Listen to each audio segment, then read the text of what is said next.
Good evening, ladies and gentlemen. Thank you so much for joining me on this edition of the 6 p.m. primetime newscast on Equinoxe television. Our major stories tonight: 4 individuals, including 3 members of Cameroon's defense and security forces, have been found guilty in connection with the February 14, 2020 Gabu massacre. Their involvement in the massacre was established by the Yaoundé military court. Away from that, Issa Chiruma Bakari's National Salvation Front party won't take part in the upcoming legislative and municipal elections. Speaking through his spokesperson, Barrister Liscom, he describes the polls as an attempt by President Paul Biya's regime to claim power. Barrister Liscom equally denies reports that Chiruma is negotiating with the government, assuring supporters and sympathizers that he will not betray their trust. Those are top stories tonight.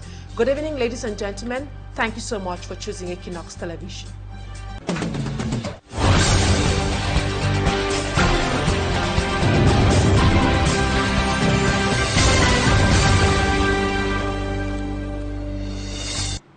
If you're just joining us, then know you're watching a 6 p.m. primetime newscast, and for presentation, I am Immaculate Folkwe. 4 individuals, among them 3 members of the Cameroonian Defense and Security Forces implicated in the February 14, 2020 Gabu massacre, were found guilty by the Yaoundé Military Tribunal on January 15, 2026. Their sentencing is set for February 19, 2026. More with Fomi Armstrong Sander.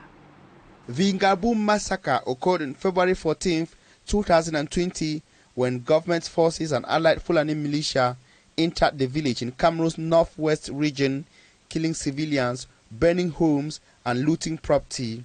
Human rights investigations determined it was a reprisal attack against a community suspected of harboring separatist fighters. The trial, which began in December 2020, faced numerous delays and irregularities.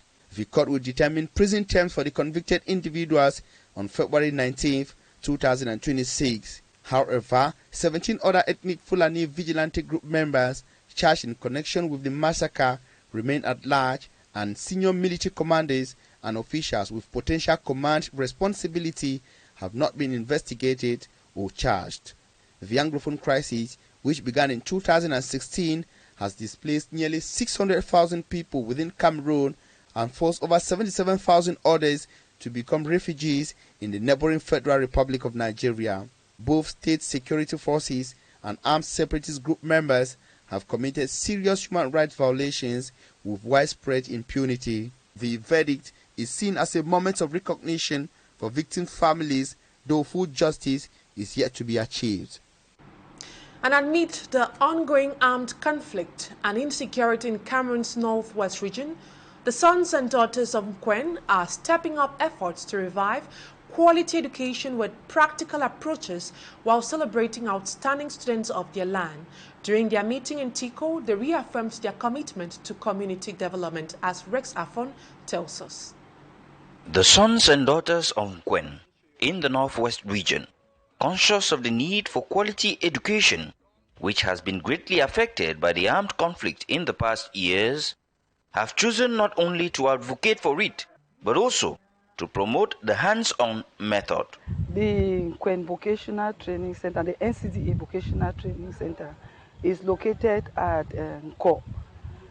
That vocational training center is jointly run by Bamenda 3 Council, SIAC, and NCDE. But the main sponsor of that project for now is NCDE, because the project has been, that center has been existing for the past years, but they don't have trainees.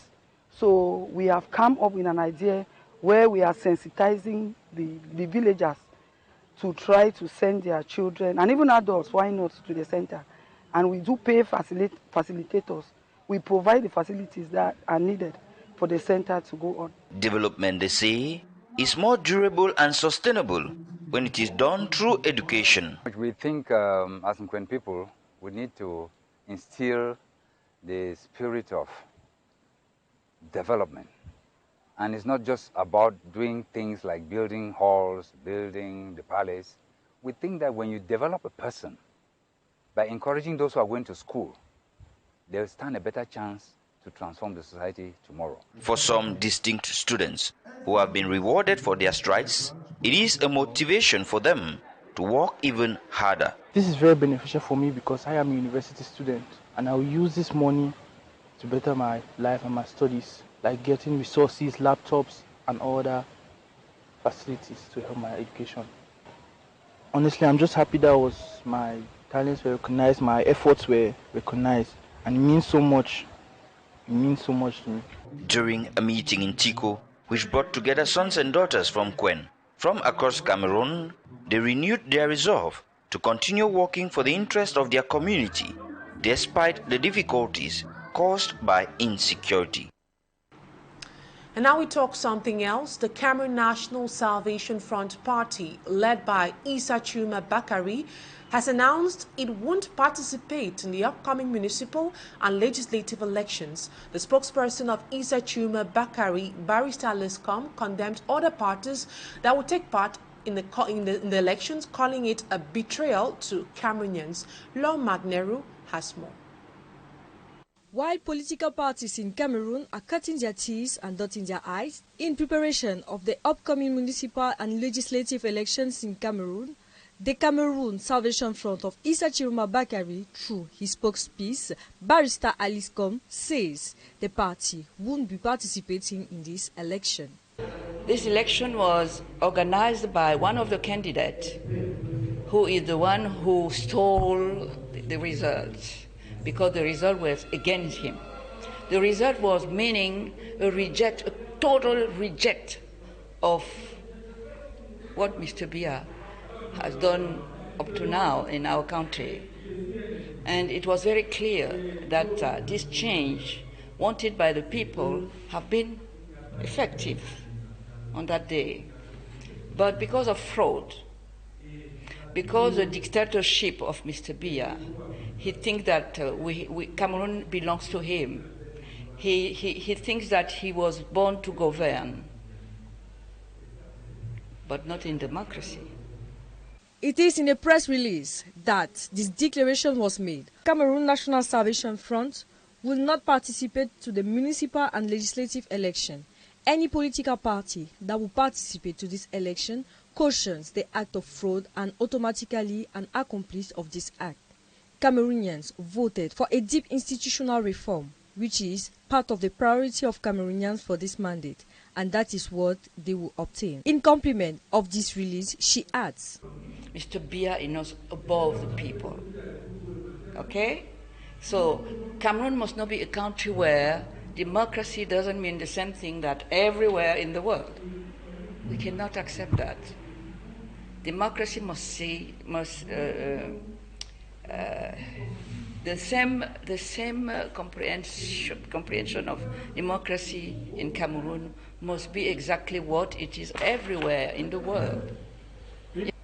Because of that, he is not eligible to organize any other election in Cameroon, because he is not the president. He has no quality about that. After this declaration, do we feel that FSNC is committing the same errors like the MLC of Professor Maurice Kamto did years before their failure in the previous legislative election? The question is this act going to have an impact in the next presidential election? And we stay in politics. The corpse of the president of the African Movement for New Independence and Democracy, Anissé Kane, remains a bone of contention between the government on one hand and his biological and political families on the other hand. Close to 2 months after Kane died in detention, his corpse has not been released to his family till now. Babila Jonathan is a man on that story. The biological and political families of Anissé Kane continue requesting the corpse of the late president of the African Movement for New Independence and Democracy, Manidem. Nous avons écrit au président de la République pour la restitution de la dépouille de notre président. Clément Jou, member of the political bureau of Manidem, raises concerns about the fact that they have written to high-ranking authorities of the Republic, including the head of state, to no avail. Depuis le 1er décembre, les avocats de la famille ont entrepris des démarches. The Kane family lawyers and officials of Manidema also decrying what they qualify as the desecration of the politicians' corpse. An autopsy was conducted on the corpse of Anise Kane by state-assigned forensic pathologists in the absence of a medical expert from his family. And now we talk something else. The Moroccan government has spent billions of francs CFA to construct a modern railway in the capital city, Rabat.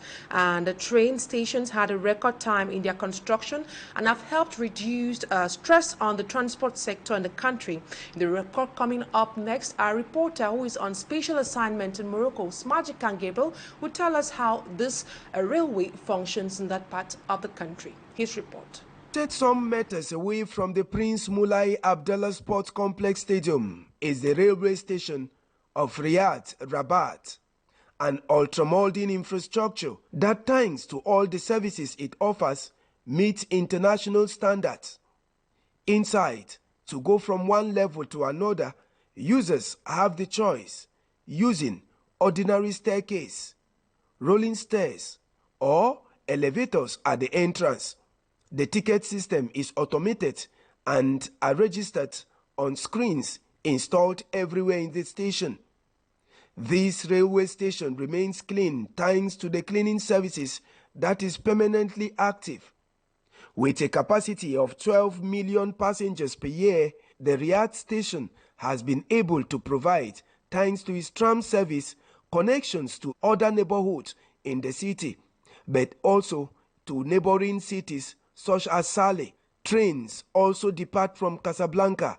The realization of this infrastructure lasted 10 months, and the Moroccan government spent 180 million dirhams, estimated to be about 10,980,006,000 francs CFA, since it was inaugurated on December 15, 2020.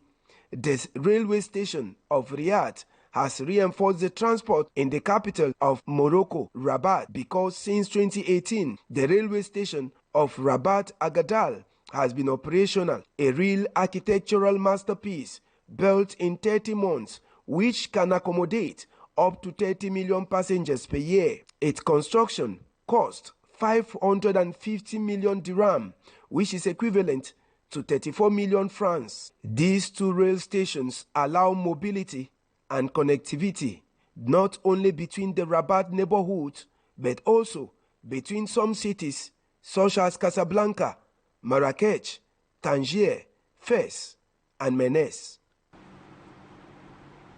And now we talk sports. Ahead of the clash between the Atlas Lions of Morocco and Teranga Lions of Senegal in the final of the Africa Cup of Nations this Sunday, supporters of Morocco are already celebrating their trophy.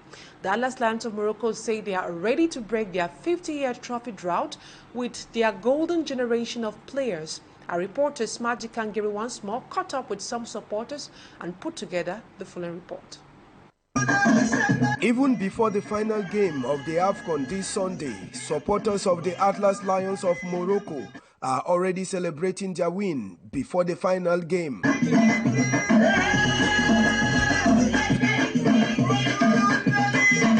In front of one of the big markets here in Rabat, supporters say they are confident for the victory. Either Morocco will win or Morocco will win. We have two choices. Either Morocco will win the cup or we will win the cup. I told you the cup is here. It stays here. We can't move it. It's not possible. While waiting for their dream to come true, many are already with the copy of the AFCON trophy, which the original will be handed out to either Senegal or Morocco. We didn't buy it, we won it. It's not the same thing. Everything starts with that. We can't say we bought it because it can cause confusion with the sweat on our forehead. Others believe that with the teams the Atlas Lions have already eliminated, they have no doubt that Senegal will fall before the Atlas Lions. We won Cameroon, we won Nigeria. You see, when a fish is not in water, it is in a pot of soup. We will cut and split them. There is no Osimhen here. Morocco will be fighting to get a second title after 50 years in the cold. But will the gods of football smile on them? 90 minutes plus extra time will tell. That sports element done by sportsman Magic and Gabu puts an end to this first part of the news. Talking Point comes up next.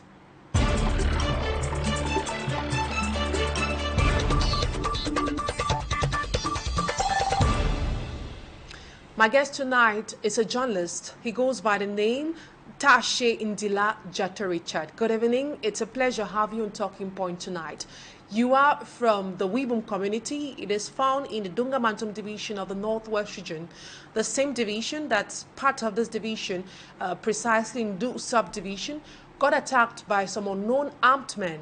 The Fulani community in Gidado village in Du subdivision is still mourning after some members of their community were targeted, killed by armed men alleged to be separatist fighters. What's your take on such horrific scenes that we saw on the news? Well, first of all, I wish to express my heartfelt condolences to the entire bereaved Bororo community, and to say that this is an act that cannot be condoned by any person in his right mindset. So it's firstly condemnation, and of course a special expression to the Bororo community of our compassion, especially my compassion. It's very unheard of, especially in the in this century that we find ourselves, that people should be so barbaric, you know, to have done what has been watched by the entire world in Ndu, that is Gidaldo, in Ndu subdivision. I think it's first of all very condemnable. This is the first impression I have about it, that is that of condemnation and, as I said, expression of compassion to the Bororo community out there. TASHEY Ndila, what could be the consequences of this targeted attack on the Bororo community, and how might it impact social cohesion in that region? Anyone to lose a dear one, it's disheartening, it's very unbearable. And to say that a family loses up to 7, members of the family, and including other Bororos around, it can never go well. It would have a very strong negative impact on the Bororo community and even the neighboring natives around who have been living very cordially, with the Bororo people. I think it's very important to say that the Wimbum people in general have lived with the Bororos for long. The Bororos have been in grazing, doing cattle rearing, and sending their children to the same schools. All of them play on the same playground. They do farming side by side, the grazing, and where they do agriculture like huckleberry, corn, beans, and all the like. It's true they've had issues that have to do with farmer-grazier conflict. But I would use this opportunity to appreciate, the Wimbum funds for the stride they made to actually bring this to rest, and also the Bororo Cultural and Development Association, Boskuda, because they did a lot to reduce the farmer-grazier conflict. So this conviviality of the Bororos and the natives have been so nice.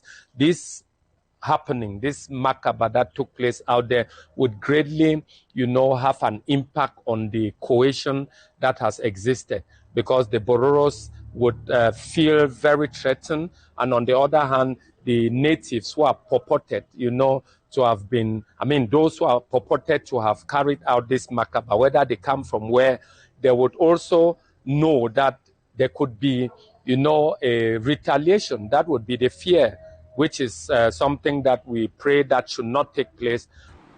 Now, let's look at the Anglophone crisis in general. The situation seems to be worsening, despite government assurances. We have seen ministers coming out to say that the crisis is being controlled and claiming to have an upper hand over the separatist fighters. From the look of things, do you think the methods used by the government so far are showing their limitations in addressing the Anglophone crisis? I may not want to go into the Anglophone crisis. I will remain with the crisis that is bedeviling a community that I come from, to say that the government has the responsibility, to human rights protection. And there are components of human rights violations that actually were witnessed out there, that the killings is a human rights violation. Children in times of crisis, to have had this, killings on children is a human rights violation. And again, the component of women, when you look at the rights that human beings should enjoy with regards to children, with regards to women, and rights to life, you realize that there have been aspects of violation. And those who are supposed to protect the rights of people, protect lives and the property of people first, is the government that has that responsibility. So the blame in such a case lies squarely on the government, and that if the administration took its responsibility since the escalation of the ongoing crisis, generally in the Northwest and the Southwest region, I'm sure we wouldn't have gotten to this level. So I think the government should, in the first place, the administration of that locality, take responsibility for what has happened. And it is also an opportunity for such administration to also preempt and avert, future happenings with regards to killings, which is again feared. This is a crisis that have been going on. There have been hit and run. There have been retaliations, and there have been warnings, open threats to people that were not taken seriously. And I think if government took this seriously and did something, we wouldn't have gotten to this level. So I think the government needs to step up, in efforts to resolve this crisis generally, and particularly this that has to do with the Bororo communities and the natives who have been living very happily together. I think there is much to be done. It's no news that the Bororo community is currently experiencing excruciating pain after seeing their loved ones killed. And among those killed, we had 7 children out of the 14 people that were killed. What message do you have for the Bororo community and for the government in light of this situation?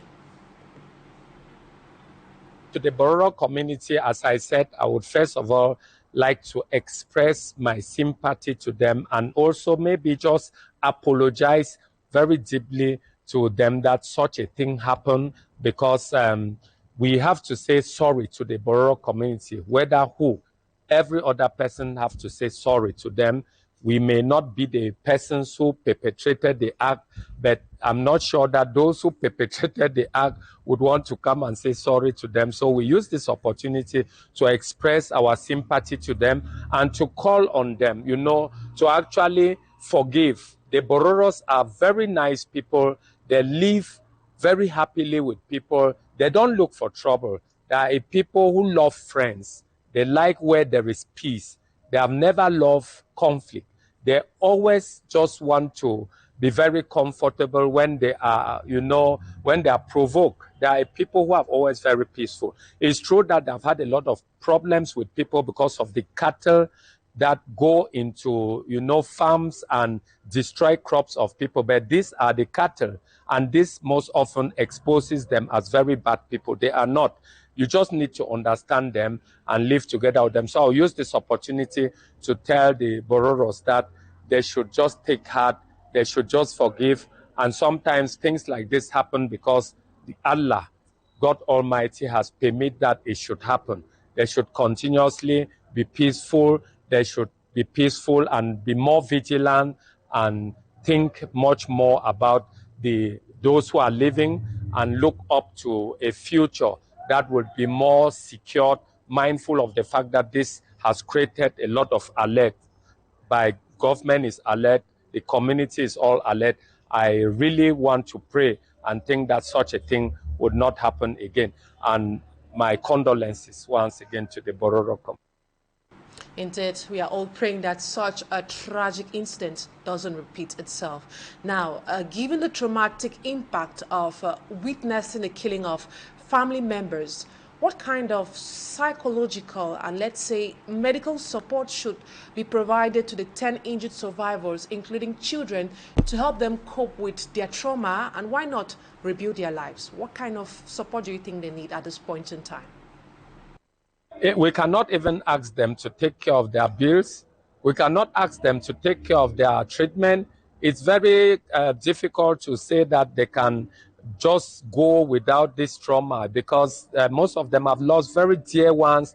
And the first fact is that they have lost the dear ones. And secondly, the manner in which they died. Somebody can just be sick, and finally dies. That is different. But to sleep at 5 a.m. and get such a kind of situation to lose dear ones in that horrible manner, is true that it has an impact. It has an impact psychologically. And I think that the non-governmental organizations, the various NGOs and health facilities that are accommodating these people have this psychosocial support component, and they are going to do a lot to heal them and, you know, bring them back to stability. It's a very challenging thing to go through, but if every other person gives them support, they can go through it. I think the future is bright for them. We just watched the report done by Fomi Armstrong Sander, where he says over 5 years since the Gabu attack and justice is still pending. We have 21 civilians, including 13 children who were killed in 2020. Recently, 4 Cameroonian soldiers were found guilty of murder, but sentencing is still awaited. Do you think victims will finally get the justice they have been waiting for the 5 years that has gone already? Well, that now is a question for the administration. And it's our prayers that people who commit crimes should be punished. Because when you punish crimes that have been committed, especially perpetrators, you at least give some sign of relief to the victims. Every other person who is victimized wants punishment or justice, wants to see justice done. But I think what is more important for me, the way I look at it now, is that those who are living be given a lot of support to go through the trauma that they have, and that there should be some considerable assurance given to them that irrespective of what has happened, it will not happen again. Because every other person will sleep and fear what happens tomorrow. So this fear syndrome must be taken out of them. The crisis have gone on for over 9 years today, and we have a lot more to battle with as far as eating is concerned, as far as educating our children is concerned, as far as people's health is concerned, and even as far as social cohesion is concerned. So all of this that comes in only go to make a bad situation worse. So I think what the borrowers need now is, first of all, to have a mind that is stable and to look forward to seeing that such a thing does not happen again. TASHEY, NDEELAH, Jato Richard, thank you so much for your time on Talking Point tonight. My gratitude, and God bless you, and let's all be nice to everybody. And that's what put a cap to tonight's edition of the 6 p.m. primetime newscast on Equinoxe Television. Thank you, ladies and gentlemen, for staying with us. Stay in the company of interesting programs on Equinoxe TV. Have a wonderful weekend. Bye-bye for now.